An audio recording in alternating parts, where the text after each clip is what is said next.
예, 오늘 주시는 말씀 마태복음 21장 1절에서 13절 말씀입니다. 하나님의 때에 하나님의 방법으로. 우리 같이 한번 해볼까요? 시작.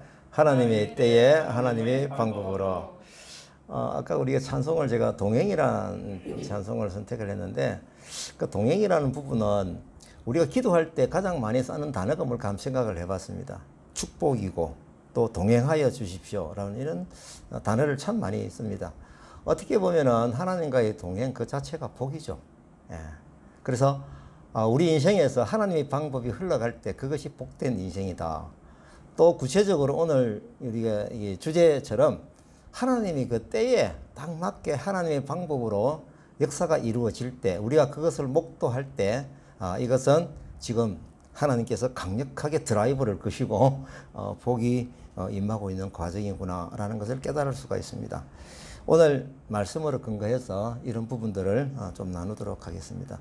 먼저 26장 1절에서 5절까지 말씀 하나님의 때 제가 읽겠습니다. 예수께서 제자들에게 이틀이 지나면 유월절이라. 이 유월절은 세 번째 그러니까 3년째 되는 유월절이죠. 예수님이 십자가 지시는 유월절입니다. 인자가 십자가에 못 박히기 위하여 8일이라 하시더라. 여기 하나님의 때죠. 그때에 또 다른 때가 있습니다. 대제사장들과 백성의 장로들이 예수를 흉계로 잡아 죽이려고 의논하되, 예수님을 잡아 죽이려고 의논한 거 어디 한두 번입니까? 그죠? 사실 시작부터 예수님이 공생애 시작할 때부터 마음에 안 들어가지고 계속 의논을 하다가 죽이기로 결심하고 이쯤까지 흘러온 것이죠. 자, 오늘 봅니다. 4절 보니까 흉계로 잡아 죽이려고 의논하되 밀란이 날까 하노니 명절에는 하지 말자 하더라. 이 명절은 유월절이죠. 그럼 이번에 넘어가자라고 사람들은 의논을 했습니다. 하나님의 때는 이 유월절 때 인자가 십자가에 못 박히는 것이 하나님의 때이죠.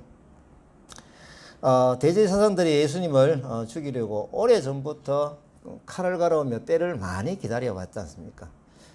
시도도 많이 해봤죠. 근데 그때마다 성경을 보면요, 감히 예수님을 붙잡을 수가 없는 거예요. 그걸 읽을 때마다 제가 느낀 게 아직 하나님이 때가 아니야. 그래서 너희들이 잡을 수가 없어. 그런 느낌을 제가 참 많이 받았거든요. 근데 어떤 이유인지 이런 부분은 우리가 뭘 생각할 수가 있냐면은 하나님의 때는 언제일까 그러면은 이런 부분들을 또 생각해 볼 수가 있겠죠. 자, 지금 오늘 말씀을 보게 되니까 예수님의 공생애 3년째입니다. 당회를 긴급 소집했다라는 느낌이 있습니다. 그러면 이 당회는 어떤 당회일까요?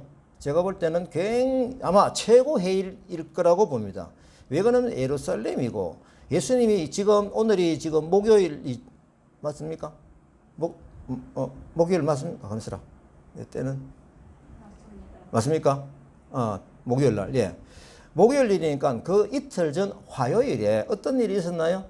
그 대성전에서 헤드라인 되는 대제사장들 또 서기관들 이런 또 율법 학자들하고 토론을 했는데 결국은 토론으로 그들은 묵사발되었거든요. 얼마나 신경질이 났겠어요. 그러니까 이 당의 소집은 굉장히 열받은 상태에서 소집을 하였고 또 최고 권위를 가지고 있는 회의라고 보입니다. 그들의 주제는 뭐였습니까? 예수님을 어떻게 죽일까였습니다. 자, 자신들이 권한은 어떤 권한이 있습니까? 종교 재판할 수 있는 권한이 있죠.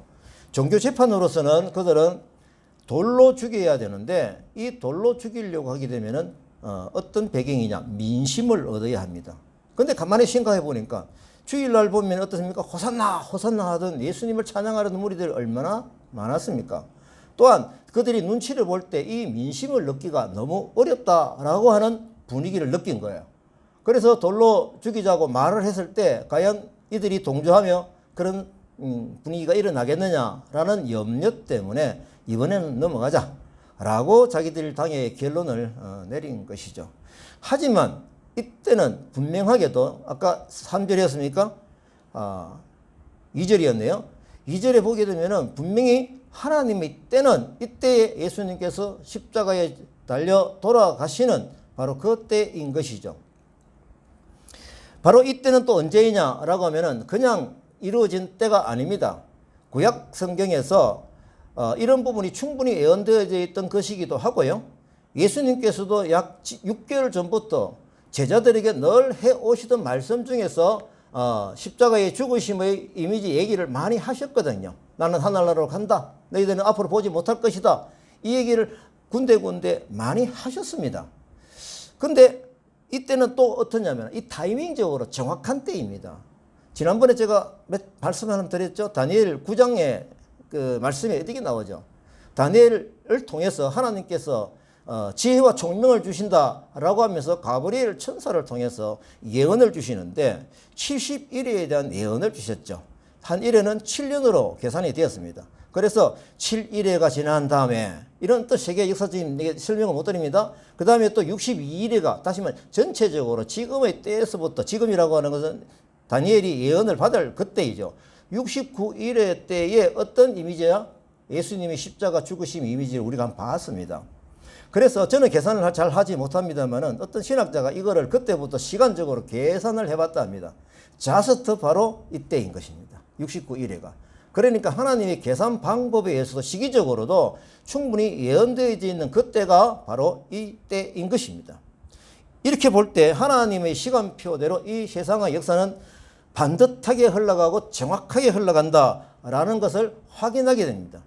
이 하나님께서 창조하신 이 지구가 질서대로 움직이는 것을 보게 되면은 하나님의 방법으로 움직이듯이 이 시간의 흐름도 하나님의 방법대로 정확하게 흘러간다라고 하는 것을 우리가 말씀을 통해서 믿음으로써 볼 수 있는 눈이 뜨여지기를 바랍니다. 자, 이제 우리가 한번 생각해 보겠습니다. 시간에는 두 가지가 있다고 그러더라고요. 흘러가는 시간이 있고 의미 있는 시간이 있다.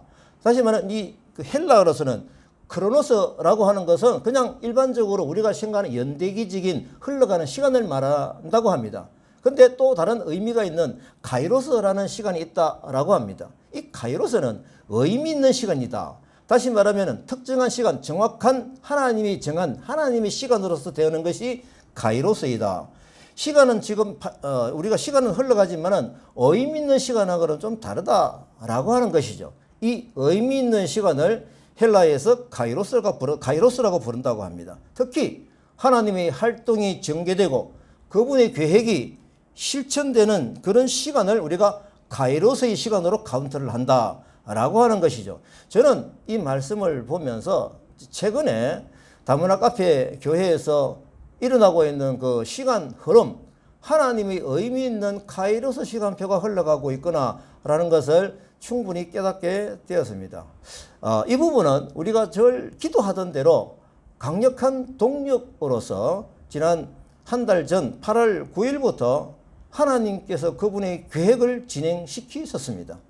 우리 외국인 사회에 예관 근무를 중심으로 하는 큰 그림을 그리게 되었던 것입니다. 제가 과거에 이 사역의 체험으로 기도했던 것을 저는 기억을 해내었습니다. 저는 부산대 중국 유학생 사역을 하면서 배운 것이 무엇이냐라고 하면은 아름다운 연합 사역이었습니다. 그 결과가 너무 뚜렷해서 저는 그 부분을 제 마음의 메시지로 담았던 것입니다. 동력의 힘이었죠. 그 후에 하나님께서 이 밀양 수산 땅에 외국인 근로자 교회를 개척하게 될 필요를 느끼고 기도하게 하셨습니다. 저는 기도했죠. 하나님, 이 중물단지 안에 들어오는 이 외국인 근로자들을 섬길 수 있는 외국인 전문 교회가 세워져야 되겠습니다. 라고 기도를 했죠. 저는 부산대 중국 유학생을 열심히 하고 있던 그때였기 때문에 저는 이곳이 사역지가 사실은 아니었습니다. 제가 볼 때는 당연히 아니었습니다. 그러다가 2016년 제가 날짜를 정확하게 기록을 하긴 했습니다. 4월 28일 날 제가 에스겔 47장 21절 23절 말씀, 그날 묵상이었습니다. 그 말씀을 보게 되었습니다. 이 말씀으로서 저는 지금 뭘 말씀을 드리냐면은 카이로스 시간의 흐름을 제가 여러분들에게 말씀드리고 있는 중입니다. 2016년 4월 28일 날 에스겔서에 어떤 기록이 나오느냐라고 하면은 그런즉 너희는 이스라엘 모든 지파대로 이 땅을 나누어 차지하라. 너희는 이 땅을 나누되 제비 뽑아 너희와 너희 가운데 머물러 사는 타국인 곧 너희 가운데서 자녀를 낳은 자의 기업이 되게 할지니 너희는 그 타국인을 본토에서 난 이스라엘 족속같이 여기고 그들도 이스라엘 지파 중에서 너희와 함께 기업을 얻게 하되 타국인이 머물러 사는 그 지파에서 그 기업을 줄지니라. 주 여호와의 말씀이니라. 지금 에스겔서는 여러분들 참고 말씀드리면은 에스겔은 지금 포로로 잡혀와 있습니다. 하나님께서 주신 예언의 힘을 발표하는 백성들에게 예언을 합니다. 백성들이 우리나라 어떻게 되겠느냐, 아직 망하지는 않았지만은 포로로 잡혀와 있는 자기 현실에 너무 비참한 거예요. 야, 하나님 무엇이라고 말씀하시냐라고 에스겔에게 자주 물어왔던 적이 있습니다. 이때 하나님께서는 에스겔을 통해서 주신 예언이 바로 이 말씀이죠. 70년 만에 하나님께서 회복해 주실 가나안 땅에 대한 예언입니다. 그 땅의 분배를 할 때 너희들은 이렇게 하여라 라고 하는 지시사항이었죠. 이 땅의 분배는 어떻게 보면 하나님 복의 분배입니다.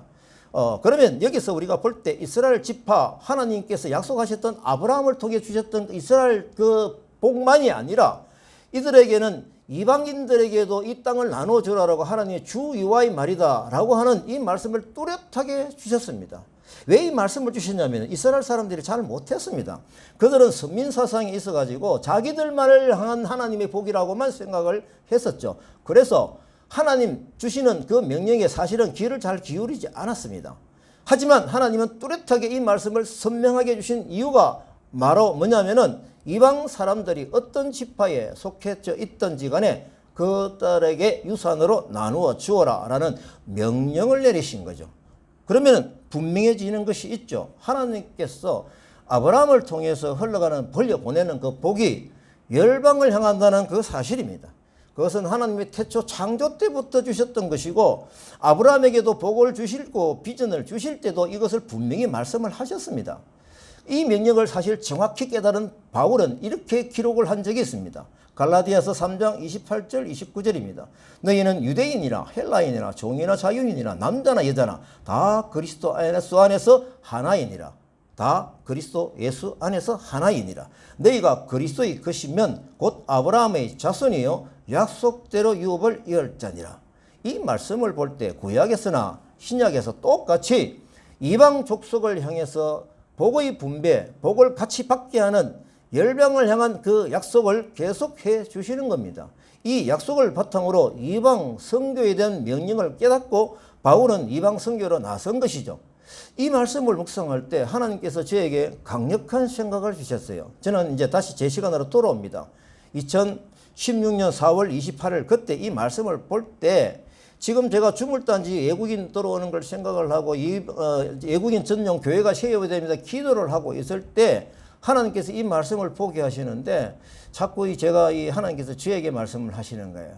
그래서 저에게 제가 이 기도를 하면서 묵상을 할 때에 하나님이 주시는 강력한 생각이 있었습니다. 저는 이것을 하나님의 음성이라고 생각을 합니다. 인기야, 주물단지 교회에 개척하러 갈 사람이 없다. 너는 그래도 유학생 사역이지만 해봤지 않냐고. 외국인 사역을 해봤으니까 너가 지금 가서 해라. 갈 사람 없다. 이런 안타까운 마음을 제게 주시더라고요. 그때도 제가 눈물을 참 흘렸습니다만은 제가 역시 이 말씀을 주셔가지고 즉시 예 알겠습니다. 제가 순종을 했습니다. 그래서 저는 그날 이렇게 묵상 기록을 했습니다. 5년 전이죠. 밀양에 외국인 노동자 1,800명이 되는 주물단지가 들어온다. 지금 틀을 닦고 있다. 토목공사를 하고 있더라고요. 하나님은 이들에게 땅의 분배를 하라는 명령을 하신다. 밀양에 거주하는 다문화 가정에 예수 그리스도의 따뜻한 사랑을 전하고 싶다. 코앞에 오게 되는 1,800명의 외국인 노동자에게 복음을 전하는 명령을 실천하고 싶다. 한 달 정도 개인적인 기도의 땅을 닦고 있었습니다. 제가 작정하고 기도했죠. 그러면서 이 기도는 중보의 기도가 필요하구나 라고 해서 제가 동력자를 찾았습니다. 제가 지금 말씀드리는 키워드입니다. 동력자. 그래서 동력자를 찾는 광고를 했습니다. 외국인 근로자를 위해서 저와 같이 기도하실 분 저에게 연락 주십시오. 같이 전략을 씌우며 동력하실 분 같이 시작하십시다 라고 제가 카톡으로 문자를 방송을 했습니다. 이제는 안방시대인 선교시대입니다. 안방 선교의 이름으로 동력의 그림을 그리고 싶습니다. 같이 가십시다. 저에게 있어서는 가이로서의 시간이 카운트되는 그 시점이었죠. 이뿐 아닙니다. 한 달 뒤 2016년 5월 24일입니다. 스가랴 8장 23절 말씀을 묵상하게 되었습니다. 만군의 여호와가 이와 같이 말하노라. 그날에는 말이 다른 이방 백성 10명이 유다 사람 한 사람의 옷자를 잡을 것이라 곧 잡고 말하기를 하나님이 너희와 함께 하심을 들었다. 우리가 너희와 함께 가려 하노라 하리라 하시니라. 이 말씀을 볼 때 많은 백성들이 여러 성읍에서 이방인들이 막 몰려오는 것이에요. 이 말씀을 보는데 지금 기도하고 내용이 싹 떠오르는 거예요. 이 한국 땅에 이방 민족들이 얼마나 많이 오고 있습니까? 막 몰려온다는 거예요.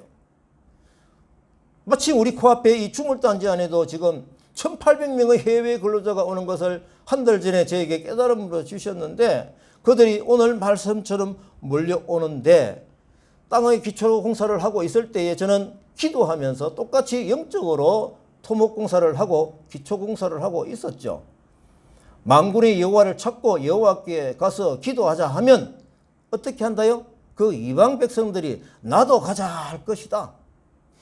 여기에 보게 되면은 10명의 이방 민족들이 한 사람의 히브리인을 잡고 이 유대인을 잡고 당신에게 하나님이 함께함을 보았다. 우리가 같이 갈 것이다. 라고 하며 따라오는 10명의 사람들을 보게 된 것이죠. 저는 이 10명의 사람들이 큰 감동을 왔습니다. 그래서 제가 이 말씀을 읽고 10개 이방나라 교회를 개척해야 되는구나 라고 하는 그 꿈을 가지게 되었습니다. 저는 주시는 꿈이 있으면 그냥 믿고 아멘하고 갑니다. 제가 어떻게 10개 교회를 개척합니까? 하지만 인위적으로 생각할 수 있는 그런 부분은 계산이 안 되지만 하나님께서 알아서 하시겠죠. 생각을 주셨으니까. 그래서 우리는 기도하며 기다리는 것이죠.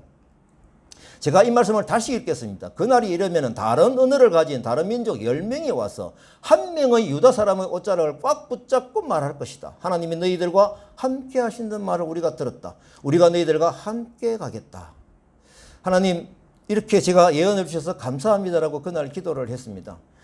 이미 제가 안봉 선교의 명령으로 확실히 받았던 때이기 때문에 10개 나라 교회를 개척하는 명령으로 받고 메모를 하였습니다. 동시에 제가 하나님 그래서 동력자를 붙여주십시오. 제 혼자 할 수 있는 일이 아니거든요. 그래서 기도했습니다.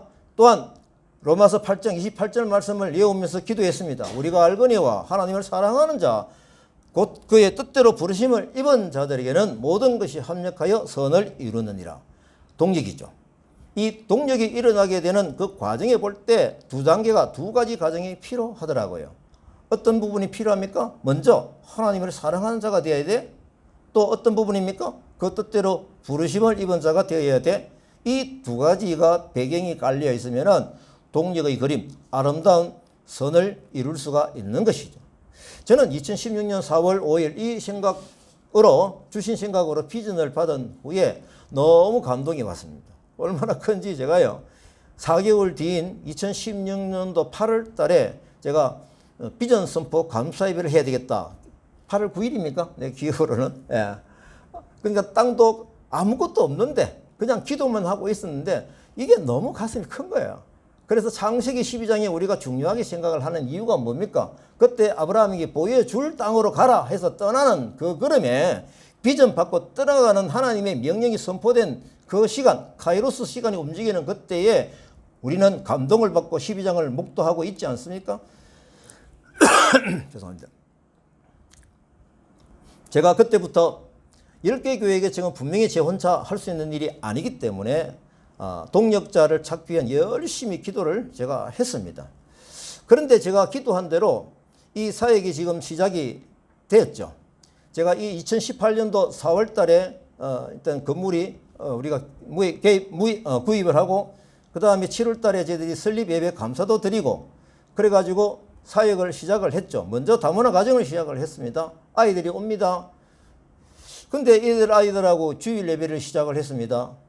기도는 열심히 하고 있었죠. 하나님 동력자를 보내달라고 기도를 하고 있는데 동력자가 잘 안 오는 거예요.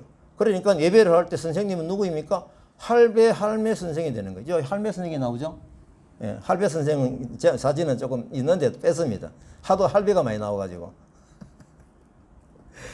그래서 제가 하루는 좀 투정하듯이요. 하나님, 왜냐하면 제가 할배 선생이 되다 보니까 그때 1, 2학년 그룹은요 철이 없어가지고 잘 따라와요.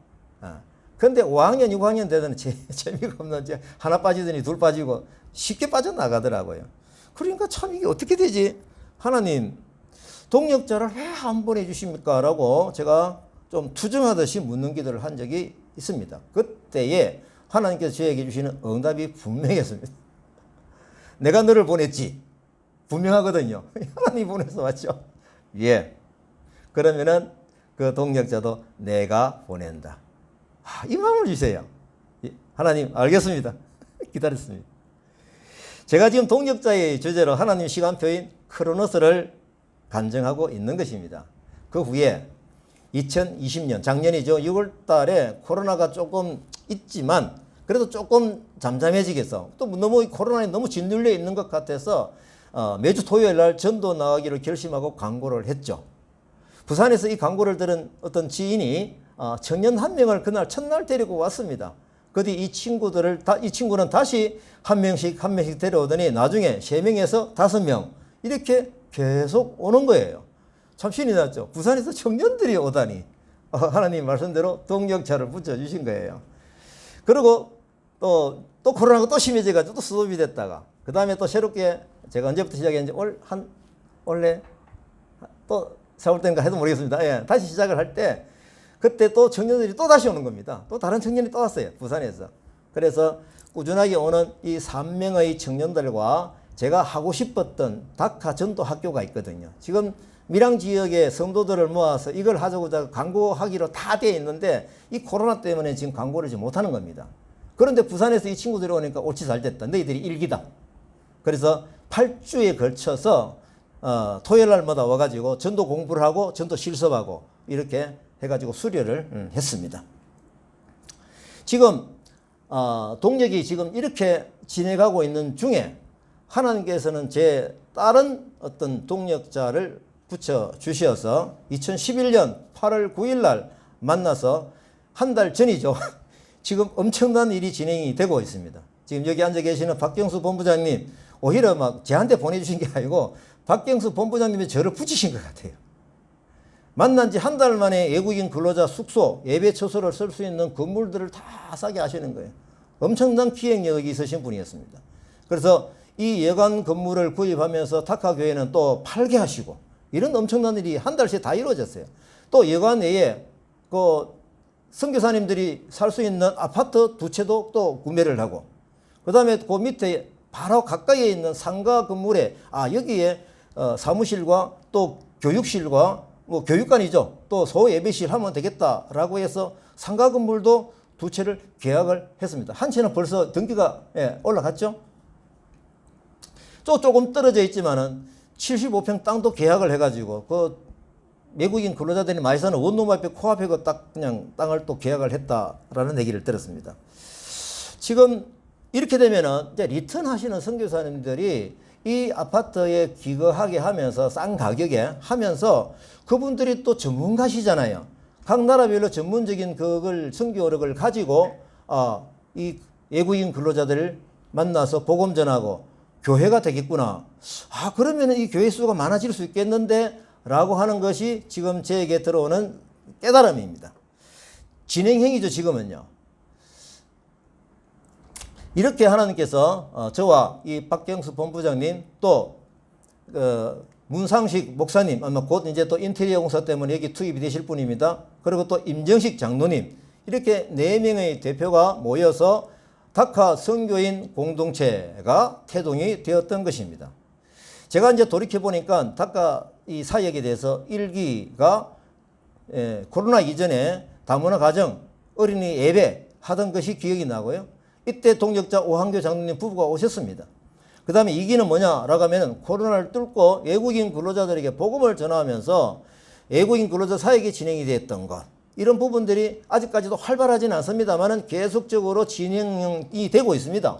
이때는 부산에 있는 청년들이 와서 이 사역을 같이 동력으로 했죠. 앞으로는 이제는 3기가 진행이 될 겁니다. 좀 분위기가 달라지겠죠.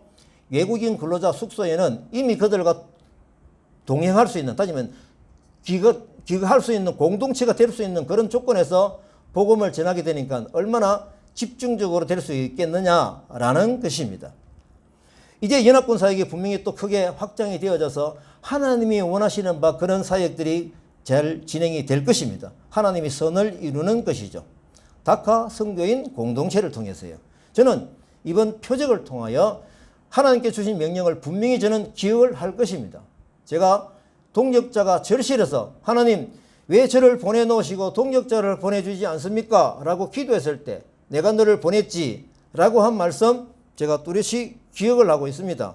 그건 내가 다시 보낸다 라는 말씀으로 깨달았습니다. 지금 다카 선교 현장에 지금 크로노스의 시간표가 선명하게 흘러가지만은 또 카이로스의 시간표가 분명하게 흘러가 있는 축복으로 깨닫고 있는 시간이 흘러가고 있는 것입니다. 우리가 동력으로 받은 소명을 아름답게 이 사역으로 할 때 이 아름다운 사역이 하늘나라에 그대로 쌓이려면은 한 가지 더 중요한 부분이 있겠죠. 무엇이겠습니까? 예수님이 우리의 어떤 모습을 보고 싶어 하시는지 말씀을 보도록 하겠습니다. 그 다음 말씀입니다. 마태복음 26장 6절에서 13절 말씀입니다. 예수님이 칭찬하시는 이유입니다.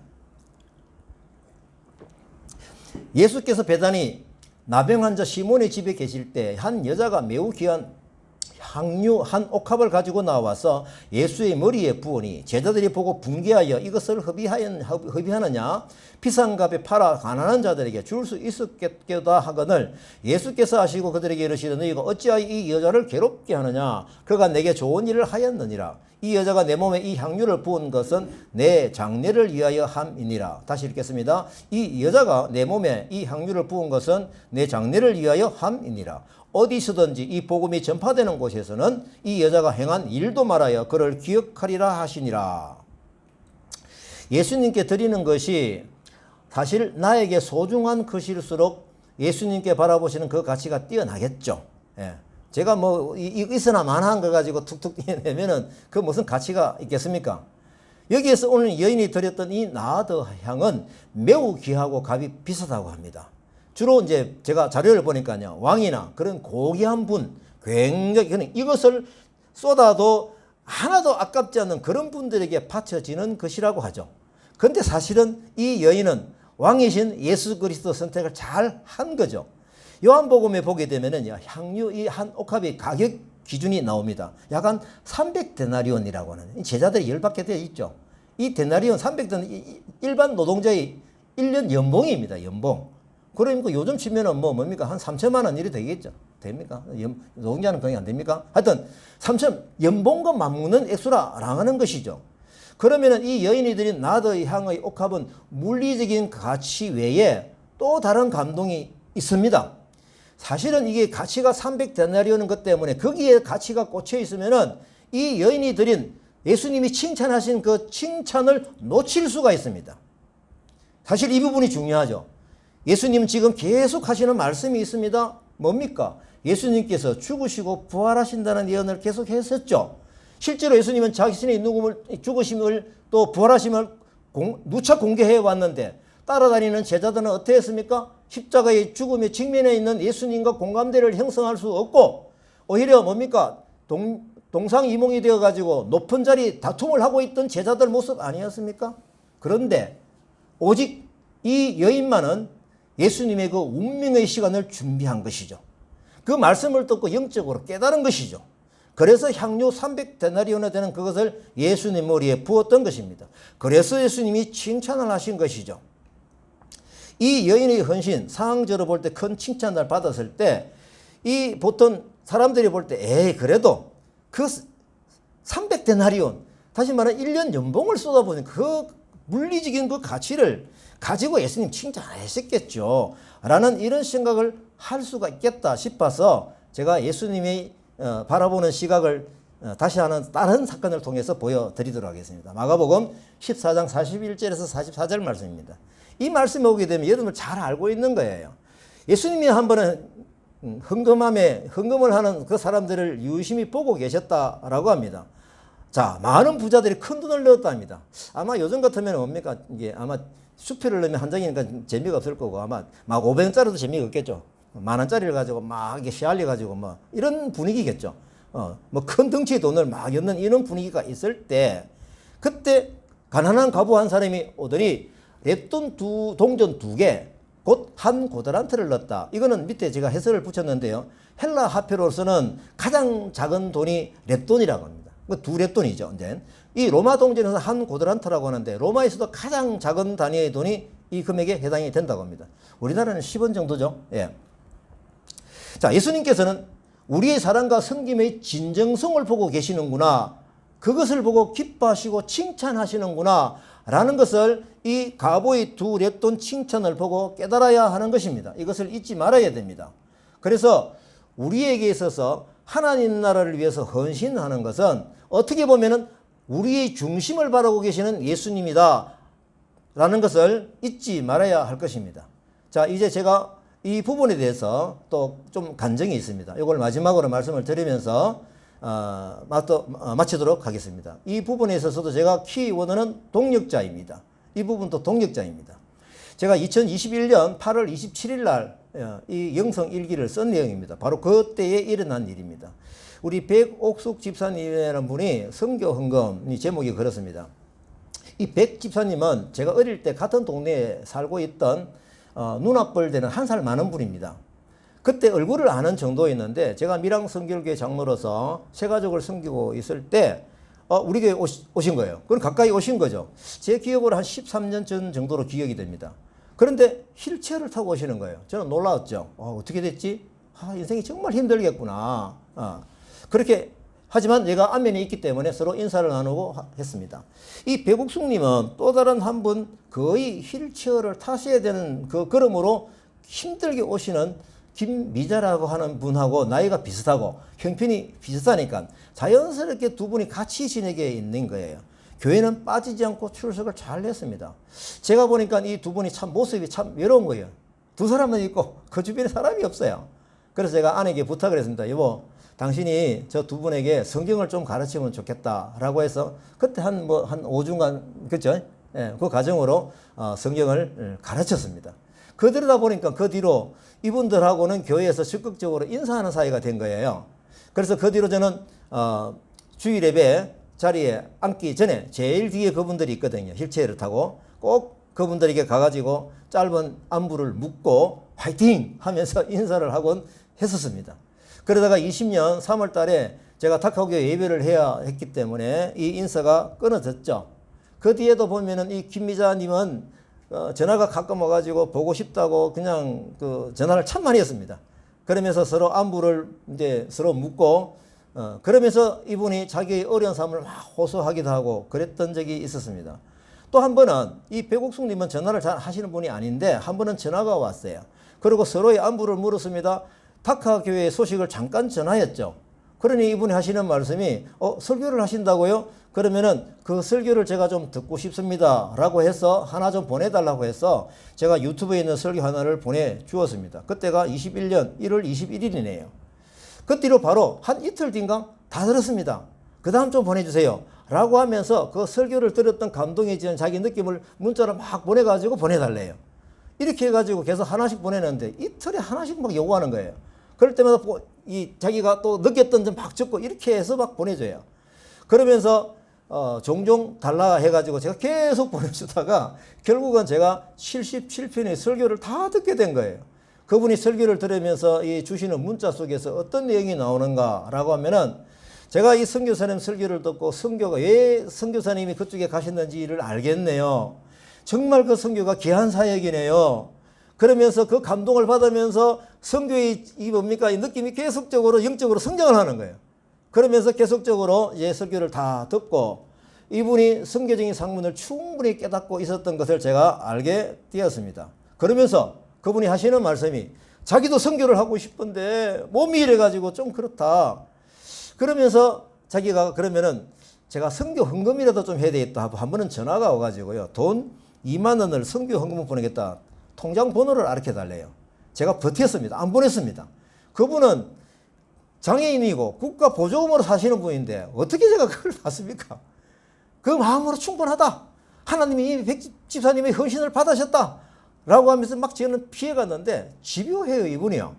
그래서 할 수 없이 제가 또 그분이 나름대로 선교를 하시겠다 하는데 라고 해서 제가 통장 번호를 보냈습니다.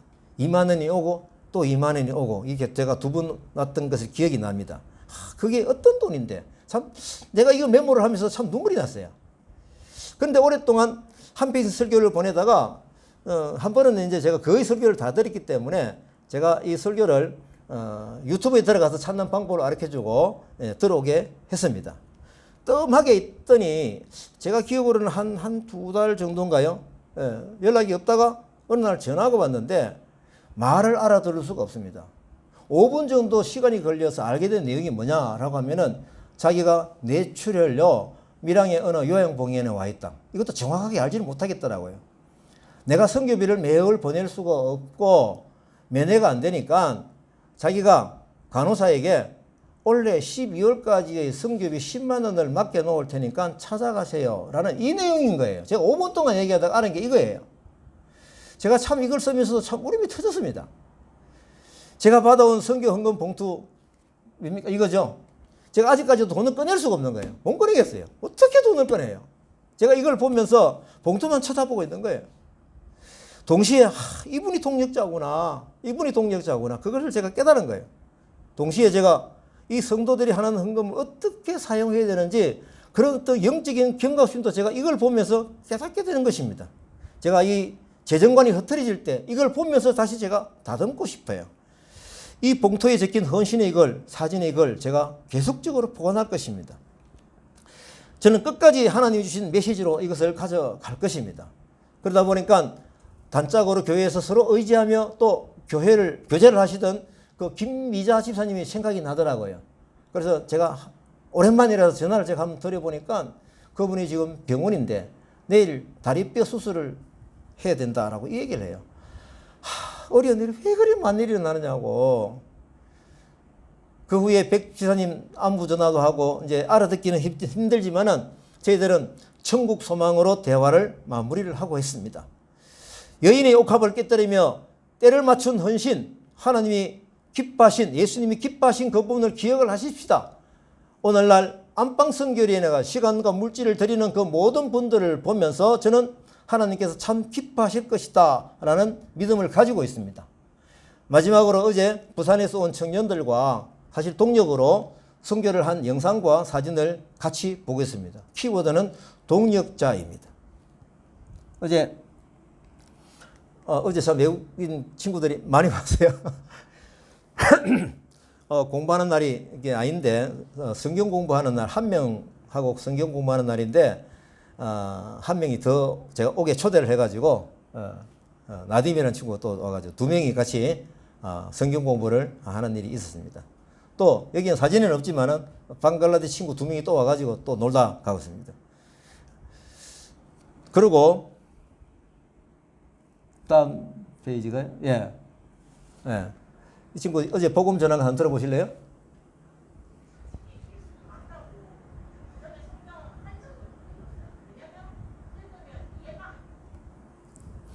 제가 이 친구들이 이제 동력자이니까 뭐 수술하다가 뭡니까 또 이제 후배 의사에게 가르쳐가 네가 한번 해봐 이러잖아요. 어제 해보니까 너무 잘하는 거예요.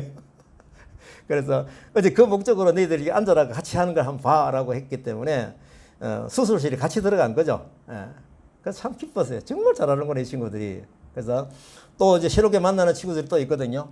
맞습니다. 이 친구들이 어제 저녁에 또 했습니다. 밖에 이미 약속을 한 겁니다. 7시에 저녁 식사 같이 하자고. 왜냐면 스리랑카 친구들이 2명이 오긴 오는데 그 집에 3명이 더 있다는 거예요. 놓칠 수가 없죠. 그래서 식사를 불러냈는데 마침 다 모였습니다.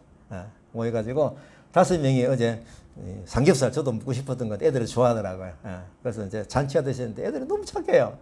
그런데 어제 약속을 받은 거는 한글 공부에 오겠다 약속을 받았습니다.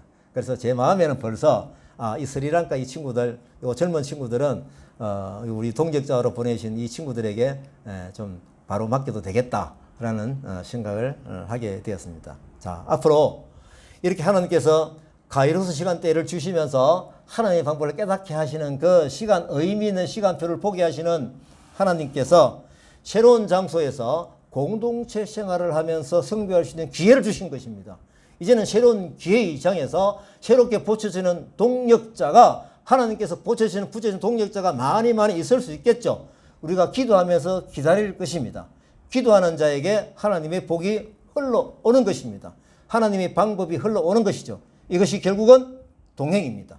하나님의 때에 하나님의 방법으로 반듯하게 이루어질 것입니다. 아멘입니까? 아멘. 예, 감사합니다.